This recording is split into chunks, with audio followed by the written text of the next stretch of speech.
Jangan lupa like, komen, dan subscribe channel YouTube TVRI Bengkulu dan nyalakan lonceng notifikasinya.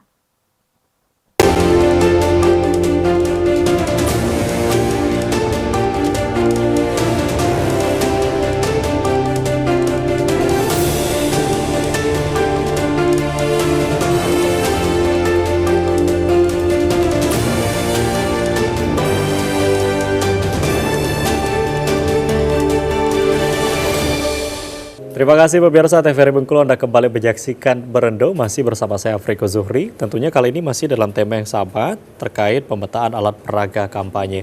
Dan tentunya bersama dengan narasumber yang hadir kali ini sudah ada Pak Anggi Stephenson dan juga bersama dengan pertama dengan Pak Bambang dan juga Pak Fernandes.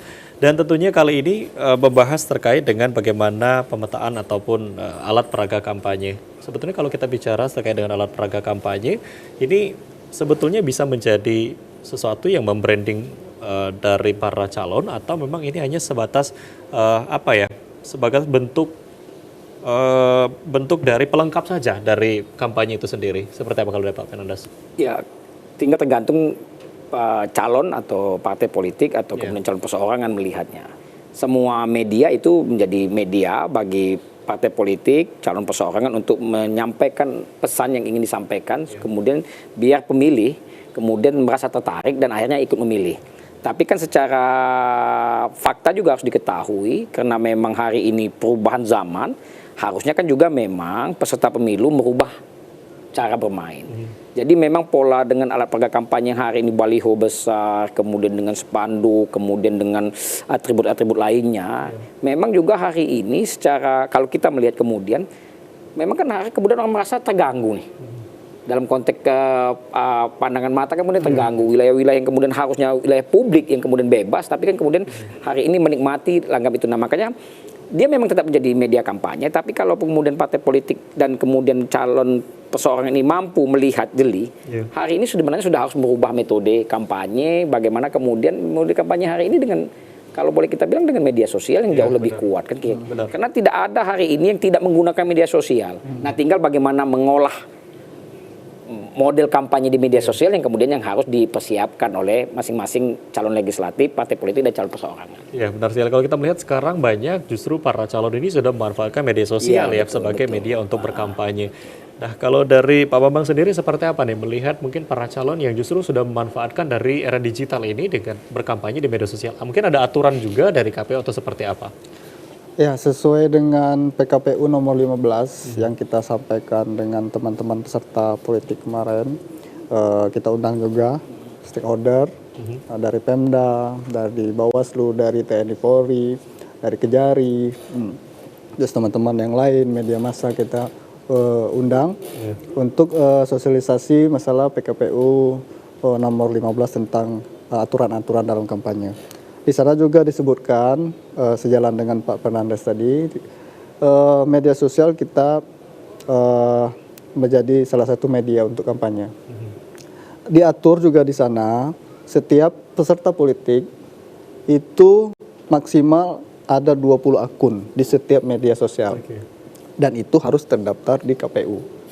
Nah, ini yang akan kita, yang akun terdaftar ini adalah berarti yang resmi, yang memang itu yang kita pantau, kemudian bersama-sama nanti dalam pengawasan juga di sana kan, apakah nanti ada pelanggaran-pelanggaran kampanye di sana.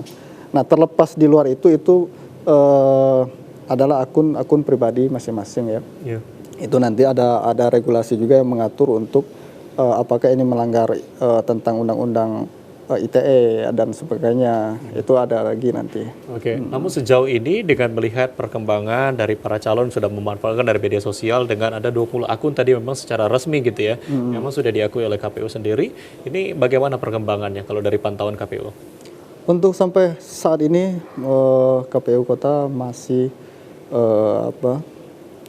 menunggu teman-teman dari peserta politik ini untuk menyerahkan atau mendaftarkan akun-akun yang resmi. Nanti sudah terdaftar, ini akan menjadi pegangan kita, kawan-kawan nanti bergerak untuk berkampanye. Baik, kalau dari Pak Fernandes sendiri seperti apa melihat justru sekarang para peserta justru sudah memanfaatkan dari media sosial tadi disampaikan oleh Pak Bambang dengan ada 20 akun resmi ini dan memang saat ini kita tinggal menunggu hari lagi untuk masa kampanye ke depan. Iya, ya sebenarnya itu cukup bagus. Nah, tinggal kan memang ketika merubah pola kampanye dengan menggunakan media sosial, tetap kemudian peserta pemilu ini untuk tunduk dan patuh terhadap aturan-aturan. Yeah. Jangan kemudian merubah kampanye dari alat peraga yang hari ini kita lihat dengan pindah ke media sosial, tapi kemudian juga membuat persoalan baru. Maksud saya membuat persoalan, kemudian publik harus menerima secara terus-menerus. Kemudian informasi yang sebenarnya publik juga tidak ingin, kira-kira kan gitu. Makanya ini tinggal tergantung bagaimana metode peserta pemilu, kemudian mengolah pemilih supaya tertarik, kira-kira kan gitu. Nah, juga harus dibatasi, jangan kemudian dengan media sosial kemudian tidak kenal waktu, kira-kira kan gitu kan. Nah, ini juga tidak baik sehingga harusnya simpatik yang muncul kemudian berubah menjadi tidak simpatik untuk pemilih, kira-kira kan gitu. Nah, kira-kira persoalan baru ketika para calon ini berpindah ke media sosial ini persoalan seperti apa yang kira-kira bisa muncul nih? Mungkin ini bisa menjadi antisipasi gitu ya. Baik, yang pertama misalnya yang tadi sudah disampaikan oleh Pak Bambang terkait dengan misalnya informasi yang tidak benar. Kan juga harus diantisipasi dalam konteks kampanye ini kan dua nih. Apa nih kampanye negatif dan kampanye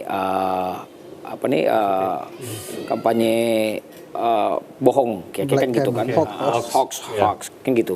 Nah, ini kan juga yang harus diantisipasi. Nah, jangan sampai kemudian informasi yang disampaikan oleh peserta pemilu kemudian memberikan penyesatan kepada publik atau pemilih. Nah, ini juga yang harus diantisipasi, itu yang pertama. Yang kedua juga yang harus diantisipasi itu adalah informasi yang kemudian mengadu domba antar peserta pemilu. Misalnya pilihlah saya lebih baik daripada si B. Nah, ini kan juga tidak elok kan kayak gitu. Karena kan sejatinya yang diinginkan dari peserta pemilu itu kan bagaimana kemudian menggait pemilih untuk simpatik atau kemudian memilih dia. Makanya kemudian dia yang harus membranding dirinya untuk menjadi lebih baik dibandingkan yang lain, tapi tidak perlu menjelek-jelekan. Nah, itu salah dua yang kemudian yang sebenarnya bisa dilakukan oleh peserta pemilu baik partai politik ataupun calon perseorangan. Nah, berikutnya yang kemudian harus diantisipasi itu adalah kemudian akun-akun, kalau tadi sudah sampaikan Pak Bambang hanya terdaftar 20 akun yang kemudian dibuat oleh orang lain. Akun bodong ya. Akun bodong yang kemudian sebenarnya membranding dirinya seolah-olah dia, kemudian tapi menyampaikan informasi-informasi yang tidak benar. Nah, ini juga harus diantisipasi oleh peserta pemilu. Sehingga saya sepakat tadi, kalau memang sudah akun resmi, kalaupun misalnya akun resmi yang diminta oleh KPU tadi adalah misalnya partai politik, sebagai salah satu peserta pemilu juga di dalamnya ada calon legislatif, maka sebenarnya saya juga mendorong calon legislatif juga harus melapor ke KPU. Saya misalnya Fernandes, caleg partai A, saya melapor ke KPU, walaupun kemudian tidak diatur oleh KPU. Untuk apa? Untuk kemudian mengantisipasi kalau ada kemudian akun-akun yang lain, akun-akun fake tadi yang kemudian juga membranding seolah-olah saya, supaya KPU juga tahu atau peserta Bawaslu juga itu bukan saya. Nah, kalaupun hari ini dibuat KPU hanya partai politik, caleg tidak, harusnya caleg juga punya kesadaran sehingga memang bagaimana membangun pemilu ini jauh lebih baik, kan? Iya, benar. Baik, ini berkaitan dengan bagaimana pemanfaatan dari media sosial itu sendiri. Kita akan break sejenak, nanti kita lanjutkan kembali. Baik, pemirsa TVRI Bengkulu masih bersama saya Afriko Zuri, kami akan kembali usai jeda pariwara berikut ini. Jangan kemana-mana, tetap di Brando.